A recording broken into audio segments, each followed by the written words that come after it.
बिस्मिल्लाहिर्रहमानिर्रहीम। Welcome students. आज मैं आप लोगों को डिस्कस करूँगी आप लोगों के साथ आयनिक बॉन्ड। आयनिक बॉन्ड को डिस्कस करने से पहले मैं आप लोगों को बता देती हूँ ऑक्टेट रूल क्या होता है और डुप्लेट रूल क्या होता है। ठीक है, ये एक रूल है, एक सेट ऑफ सारों के इसमें कॉमन राय है कि क्या होता है कि एक एटम वो 8 इलेक्ट्रॉन्स, जब उसके अंदर tendency to acquire 8 electron in the valence shell. Valence shell कौन सा होता है? जो सबसे आउटर मोस्ट शेल होता है। अगर ये एक एटम है कोई भी, ये फर्स्ट शेल है, ये सेकंड है, जो सबसे आखिरी शेल होता है ना, जो ऊपर वाला शेल होता है, उसको हम कहते हैं ये वैलेंस शेल है। ठीक है, जो वैलेंस शेल है उसके अंदर 8 इलेक्ट्रॉन्स होना स्टेबिलिटी के लिए, तो वो हम कहते हैं वो ऑक्टेट रूल है। लेकिन कुछ एटम्स ऐसे होते हैं जिनके अंदर सिर्फ और सिर्फ 2 इलेक्ट्रॉन्स होते हैं इन द वैलेंस शेल। वो एटम क्या करते हैं कि वो एक्वायर करते हैं स्टेबिलिटी के लिए 2 इलेक्ट्रॉन के इलेक्ट्रॉनिक कन्फिग्रेशन। तो 2 इलेक्ट्रॉन्स फॉर स्टेबिलिटी के लिए डुप्लेट रूल के अंदर आता है। ठीक है, अब दो तरह से एटम स्टेबल हो सकता है। या तो एटम स्टेबल उस वक्त होगा जब उसके वैलेंस शेल में 8 इलेक्ट्रॉन्स कंप्लीट होंगे, या फिर वो उस वक्त स्टेबल होगा जब उसके वैलेंस शेल में 2 इलेक्ट्रॉन स्टेबल होंगे। अब बात ये आती है कि किन एटम्स के अंदर 2 इलेक्ट्रॉन्स चाहिए स्टेबिलिटी के लिए और किन एटम्स के अंदर 8 इलेक्ट्रॉन्स चाहिए। अगर इस वाले आप एटॉमिक मॉडल को देखें, जो पहला शेल होता है के शेल, इसके अंदर सिर्फ और सिर्फ 2 इलेक्ट्रॉन ही एट अ टाइम आ सकते हैं, 2 से ज़्यादा इलेक्ट्रॉन आ ही नहीं सकते। अब अगर हम लोग हाइड्रोजन की बात करें, हाइड्रोजन एटम का एटॉमिक नंबर क्या होता है? 1, यानी कि 1s1 इसके इलेक्ट्रॉनिक कन्फिग्रेशन है। इसके पहले शेल में ही 1 इलेक्ट्रॉन आएगा, इससे ज़्यादा इसके पास इलेक्ट्रॉन्स ही नहीं है कि ये नेक्स्ट शेल में जाए एल में। तो इसको स्टेबल होने के लिए कौन सा रूल फॉलो करना है? डुप्लेट। क्यों? क्योंकि इसका सिर्फ एक ही शेल है जो कि इसका वैलेंस शेल है, और उस शेल में सिर्फ 2 इलेक्ट्रॉन्स ही आ सकते हैं। तो 2 इलेक्ट्रॉन्स इसके कंप्लीट होंगे तो ये स्टेबल होगा। ये बात है ना। तो 2 इलेक्ट्रॉन्स जब कंप्लीट होंगे तो स्टेबिलिटी आएगी और ये डुप्लेट रूल के अंदर आएगा। लेकिन अगर हम कोई ऐसा आइटम देखें जैसा ऑक्सीजन, लेट सपोज कर लें, उसके पास ये ऑक्सीजन है फर्स्ट करें, तो के के बाद एल शेल भी उसके अंदर आता है, क्योंकि ऑक्सीजन का जो एटॉमिक नंबर है वो होता है 8। ठीक है, 8 है, तो इसके पहले शेल में तो 2 आ गए, तो दूसरे में 1 2 3 4 5 6 7 8, सॉरी, ठीक है, 1 2 3 4 5 6 7 8। अब 8 इलेक्ट्रॉन्स ऑक्सीजन के पूरे हैं, लेकिन अगर हम देखें तो इसके वैलेंस शेल में कितने इलेक्ट्रॉन्स कम है? 1 2 3 4 5 6 तो हैं, लेकिन होने कितने चाहिए एल शेल में? 8 इलेक्ट्रॉन्स ना। तो दो इसके पास, दो का क्या है? होल बना हुआ है कि इसके पास वो इलेक्ट्रॉन्स नहीं है। तो इसको स्टेबिलिटी एक्वायर करने के लिए 2 इलेक्ट्रॉन्स की ज़रूरत है। क्यों ज़रूरत है? क्योंकि ये अपना ऑक्टेट रूल फॉलो करेगा कि 8 इलेक्ट्रॉन्स इसको स्टेबिलिटी के लिए चाहिए, क्योंकि इसके इलेक्ट्रॉनिक कन्फिग्रेशन में के साथ साथ एल शेल भी शामिल है। So this is all about the stability of an atom. अब हम लोग आयनिक कंपाउंड्स और आयनिक बॉन्ड्स को देख लेते हैं और मैं डिस्कस कर लेती हूँ कि वो किस तरीके से बनते हैं। अब अगर आयनिक बॉन्ड को देखें तो आयनिक बॉन्ड क्या होती है, इसको डिफाइन किस तरह किया जाता है कि the forces of attractions that bind oppositely charged ions are called ionic bonds। मैंने अपने लास्ट वीडियो में कैट आयंस और एन आयन को डिस्कस किया था। कैट आयंस मैंने कहा था कि वो क्या होते हैं, उन पे क्या चार्ज होता है? पॉजिटिव। और एन आयन पे क्या होता है? Negative charge. It's mean positive negative को अट्रैक्ट करता है। हम लोगों ने ये जनरल रूल है यूनिवर्स का। तो ये पॉजिटिव और नेगेटिव जब अट्रैक्ट करेंगे तो एक स्ट्रॉन्ग बॉन्ड फॉर्मेशन होगी, जिसके रिजल्ट में दो एटम्स अपने एक दूसरे के साथ क्लोजली ज्वाइन रहेंगे हमेशा के लिए, जब तक उनमें कोई एक्सटर्नल फोर्स अप्लाई ना हो कि वो डिसोसिएट हो। सो आयनिक बॉन्ड किस तरह बनती है? कैट आयन और एन आयन जो कि ऑपोजिटली चार्ज हैं, इन दोनों के क्या फोर्सेस ऑफ अट्रैक्शन जो कि इन दोनों को ऑपोजिटली चार्ज को बाइंड करते हैं, वो फोर्सेस ऑफ अट्रैक्शन जो इन दोनों चार्जेस को एक दूसरे के साथ ज्वाइन करती है ना कंपाउंड, उनको हम कहते हैं कि वो आयनिक बॉन्ड्स हैं। आयनिक बॉन्ड के हम एक एग्जांपल कर लेते हैं, उससे आप लोगों को ज़्यादा अच्छा समझ आएगा। NaCl, ये हमारे पास जो नमक होता है ना, ये वो है। हम लोग बचपन से नमक को खाते भी हैं और देखते भी हैं, और हम लोग को केमिस्ट्री में सबसे पहले हम लोग को इसका पता भी होता है। इसका हम लोग केमिकल फॉर्मूला ये है NaCl। इसका स्ट्रक्चर देख लेते हैं कि इसके अंदर कौन सी बॉन्ड बनी होती है। सोडियम को हम लोग अलहदा से पहले मैं बनाऊंगी और क्लोरीन को अलहदा से। सोडियम का एटॉमिक नंबर होता है 11 इसका एटॉमिक नंबर होता है, और क्लोरीन का होता है 17। ठीक है, जो एटॉमिक नंबर होता है उसी के अकॉर्डिंग क्या होते हैं, एक एटम के अंदर उसके इलेक्ट्रॉन्स फिल होते हैं शेल के अंदर। इसके इलेक्ट्रॉनिक कन्फिगरेशन लिख देते हैं 1s2 2s2। इलेक्ट्रॉनिक कन्फिगरेशन मैंने अपनी लास्ट वीडियोस में डिस्कस की भी है, आप लोग वहां से देख लें अगर आपको समझ नहीं आएगी। 11 इलेक्ट्रॉन्स हमने इन सब शेल्स के अंदर क्या करने हैं, फिल करने हैं। 1s2 2s2 2p6 कितने इलेक्ट्रॉन्स हो गए, 2 तो 4 और 10, और एक इलेक्ट्रॉन और हमें चाहिए जो 3s में चला गया 1। अब अगर हम इसको देखें, इसका स्ट्रक्चर बनाएं तो कैसे बनेगा।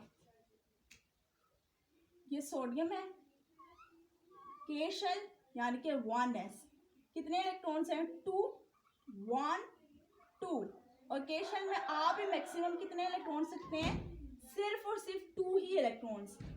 दूसरा शेल है 2 शेल 2s 2p 6 7 8 इलेक्ट्रॉन्स, 1 2 3 4 5 6 7 8। ये जो है लास्ट शेल 3s, इसके अंदर कितने इलेक्ट्रॉन्स हैं 1। ये जो 3s है ये सबसे आउटर मोस्ट शेल है, और इसको हम लोग वैलेंस शेल बोलते हैं। Valence shell mean outermost shell of an atom. Valence shell में कितने इलेक्ट्रॉन है, सिर्फ और सिर्फ एक इलेक्ट्रॉन है। अब अगर आप देखें स्टेबिलिटी के लिए या तो डुप्लेट रूल फॉलो होगा या ऑक्टेट, दो तरीके हैं। या तो ये इसका नीचे वाला शेल, ये जो K के बाद L शेल फिल है ना, L शेल में 8 के 8 इलेक्ट्रॉन्स है, M शेल के अंदर 1 इलेक्ट्रॉन है, लेकिन होने कितने चाहिए 8, क्योंकि इस थर्ड शेल में भी कितने इलेक्ट्रॉन की स्पेस होती है 8 की, और हैं कितने 1, यानी कि सोडियम को के पास 7 इलेक्ट्रॉन्स नहीं हैं इन आउटर मोस्ट शेल। या तो इन 7 इलेक्ट्रॉन्स को ये क्या करे, किसी दूसरे एलिमेंट से, किसी दूसरे एटम से गेन करें, ठीक है, तो ये स्टेबल हो जाएगा, क्योंकि फिर इसके पूरे 8 ऑक्टेट रूल सेटिस्फाई होगा। या फिर ये करे कि ये जो इसके पास एक इलेक्ट्रॉन है ना, इसको भी किसी को दे दे, ताकि इसको दे देगा तो नीचे वाला जो शेल है L, उसमें 8 के 8 पूरे हैं, तो ऑक्टेट रूल सेटिस्फाई हो जाएगा। तो इसके पास यही दो ऑप्शन है, या तो ये 7 इलेक्ट्रॉन्स क्या करे, 7 इलेक्ट्रॉन्स को किसी दूसरे एटम से गेन करे, या फिर जो इसके पास एक इलेक्ट्रॉन अपना है 3s1, इसको भी दे दे, लूज कर दे, तो पीछे जो दूसरा शेल होगा वो स्टेबल है। तो कौन सा ऑप्शन आपको लगता है कि ज्यादा बेस्ट है। 7 इलेक्ट्रॉन्स कोई भी एटम नहीं देगा, एनर्जी का जो एक्सचेंज होगा वो बहुत ह्यूज अमाउंट में होगा। ये एटम, इस एटम को कोई भी 7 इलेक्ट्रॉन दे ही नहीं सकता। दूसरी तरफ ये है इजी ऑप्शन कि अपना एक इलेक्ट्रॉन दे दे। तो ये क्या करता है, सोडियम एटम क्या करता है कि ये कहता है कि मैं अच्छा बचा बन जाता हूँ, मैं ये भी अपना एक इलेक्ट्रॉन दे देता हूँ, अपने पास कोई इलेक्ट्रॉन अपने वैलेंस शेल में नहीं रखता, और अपना L शेल मेरा स्टेबल है, तो बस मुझे स्टेबिलिटी चाहिए। तो ये क्या करता है सोडियम, पहले शेल में तो इसके 2 के 2 कंप्लीट हैं, 1 2 3 4 5 6 7 8, ठीक है, और इसने जो एक इलेक्ट्रॉन लूज कर दिया, मैंने कहा था लूज कर देगा तो अच्छा बच्चा, इसके ऊपर पॉजिटिव चार्ज आएगा तो प्लस, और कितने इलेक्ट्रॉन्स इसने लूज किया, जस्ट 1, तो प्लस के साथ 1 आ जाएगा। समझ आ रही है। अब देखें अगर आप लोग, सोडियम का ये आयन बन गया जिसको हम कहेंगे कि ये कैट आयन है। Now you understand how cation forms, ठीक है। अब इसके बाद ना हम लोग क्लोरीन को देख लेते हैं कि क्लोरीन का एन आयन कैसे बनेगा और इन दोनों के दरमियान बॉन्ड कैसे बनेगी। अब हम लोग ना क्लोरीन का देख लेते हैं एटॉमिक स्ट्रक्चर के क्लोरीन के अंदर क्या कैसे एनाइन बनेगा। क्लोरीन का अगर हम लोग देखें तो इसका एटॉमिक नंबर 17 है, मतलब इलेक्ट्रॉनिक कन्फिग्रेशन में हम लोग को कितने इलेक्ट्रॉन्स फिल करने इनटू सब शेल्स और शेल्स, जस्ट 17। तो पहला शेल है 1s 2s 2p6, electrons count करते जाए 6 7 8 9 10 इलेक्ट्रॉन्स हो गए। 3s 10 11 12, पीछे कितने बच गए? 12 के बाद हमारे पास 5 इलेक्ट्रॉन्स बचते हैं। तो 3p में 5 इलेक्ट्रॉन्स आ गए। 2 to 4 5 6 7 8 9 10 11 12 13 14 15 16 17, तो पूरे 17 इलेक्ट्रॉन्स फिल हो चुके हैं। ये इलेक्ट्रॉनिक कन्फिग्रेशन है। अब इसको देख के हम लोग इसका स्ट्रक्चर बना लेते हैं। ये क्लोरीन है, पहला शेल 1s 2 इलेक्ट्रॉन्स आएंगे। फिर एल शेल, एल में कितने आएंगे? 6 7 8। एल शेल में मैक्सिमम आ भी 8 ही सकते हैं, 8 फिल हो गए। अब हम एम शेल पे जंप करेंगे। एम पे 2 और 5, 1 2 3 4 और 5, ठीक हो गया। अब अगर आप लोग इसको देखें गौर से तो यहाँ पे 1 2 3 4 5 6 7 जो एम शेल है उसके अंदर मैक्सिमम आ कितने सकते थे? 8 इलेक्ट्रॉन्स ना, लेकिन है कितने? 7। मीन्स 1 इलेक्ट्रॉन जो है वो इसको चाहिए स्टेबिलिटी के लिए।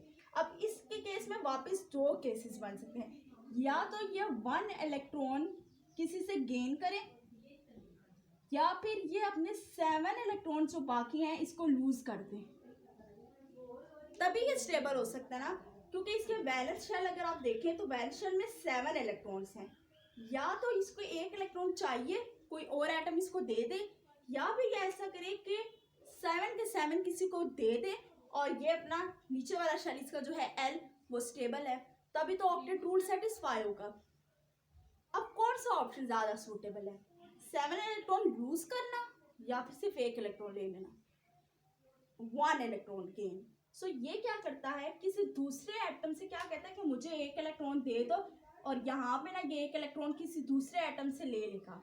और वो दूसरा एटम कौन सा है? सोडियम का। सोडियम का भी मैंने डिस्कस किया था ना, सोडियम में क्या हो रहा था?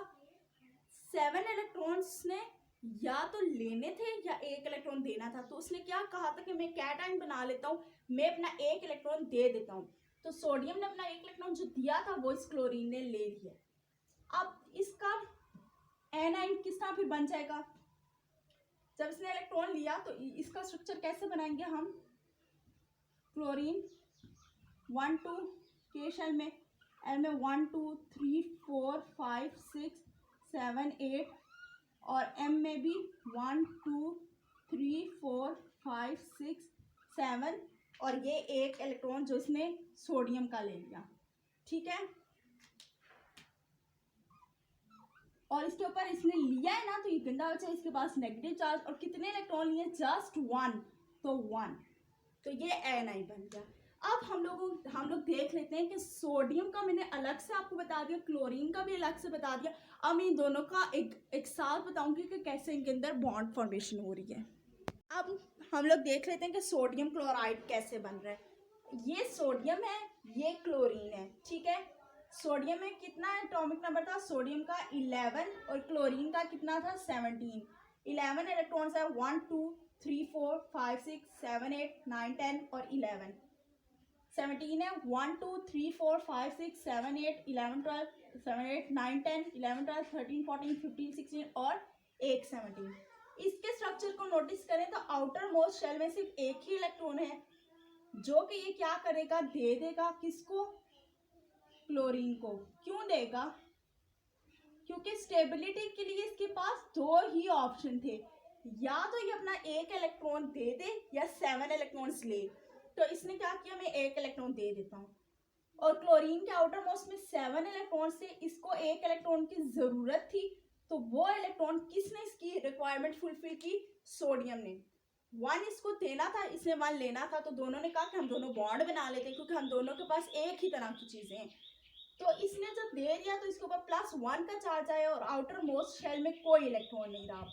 इसने एक ले लिया तो ये डॉट यहाँ पे आ गए जो सोडियम का था और इसके ऊपर -1 का चार्ज आ गया। ये कैट आइन है, ये एन आइन है।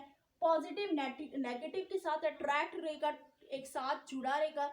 ये force of attraction very strong होगी और ये एक आयनिक कंपाउंड बन जाएगा क्योंकि इनके बीच में एक आयनिक बॉन्ड है। अब एक बात यहाँ पे देख लें कि इसको मैंने डॉट से बनाया है और इसमें मैंने क्रॉसेस बनाए हैं। जब भी आप लोगों के पास पेपर में आयनिक कंपाउंड बनाने का कहा जाए तो आप dot and cross structure use करें। इससे फायदा क्या होगा कि आप लोगों के पास इजीली आप लोग डिफ्रेंशिएट कर सकेंगे कि कहाँ पे एटम ले रहा है और कहाँ पे एटम दे रहा है, कहाँ पे कैट आयन बन रहा है, कहाँ पे एन आयन बन रहा है, कौन से एटम के कौन से इलेक्ट्रॉन्स है, कौन से एटम के कौन से इलेक्ट्रॉन्स नहीं है। जिससे आप यहाँ पे देखें तो आप लोग इजीली देख सकते हैं कि ये एक इलेक्ट्रॉन सोडियम का है क्योंकि सोडियम के इलेक्ट्रॉन्स को मैंने डॉट से बनाया था ना, तो ये एक इलेक्ट्रॉन सोडियम का है जो कि क्लोरीन ने सोडियम से लिया है। होप सो आप लोगों को समझ आ गया होगा। आयनिक कंपाउंड्स की यही सारी डिटेल है। इसी तरह मैग्नीशियम फ्लोराइड बनता है, इसी तरह और डिफरेंट कंपाउंड्स बनते हैं। अगर आप लोगों को कुछ समझ ना आए तो आप लोग कमेंट्स में लिखते हैं, मैं इंशाल्लाह नेक्स्ट वीडियोस में वापस से वो समझा दूंगी। होप सो आप लोगों को वैसे समझ आया हो। Thank you so much.